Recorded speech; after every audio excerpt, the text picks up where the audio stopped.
Masih seringnya masyarakat tertipu dengan iming-iming keuntungan besar sebuah investasi tentu menjadi perhatian serius berbagai kalangan.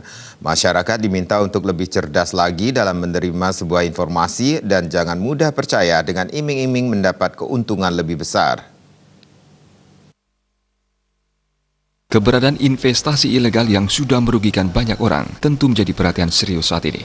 Berulang kali dengan kejadian yang sama dengan iming-iming mendapat keuntungan yang besar, masyarakat tertipu dengan harapan palsu tersebut.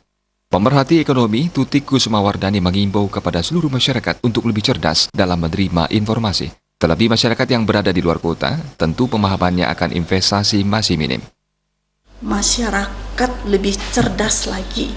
Saya kasihan yang menjadi korban ini selalu masyarakat yang ada jauh dari kota, yang kurang paham, masih sedikit-sedikit pengetahuannya tentang teknologi.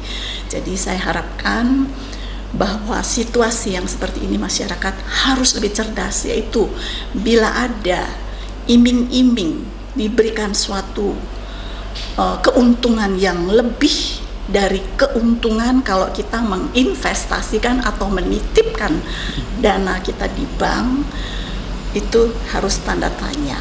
Apalagi sekarang modus operandi daripada investasi ilegal ini adalah bermacam-macam bentuknya. Dan saya yakin masyarakat pun banyak yang belum tahu masalah hal ini. Pihaknya juga berharap agar generasi milenial lebih kreatif lagi untuk membuka suatu usaha, sehingga tidak hanya mengandalkan sebuah investasi yang belum pasti mendapatkan keuntungan. Andika, Bali TV.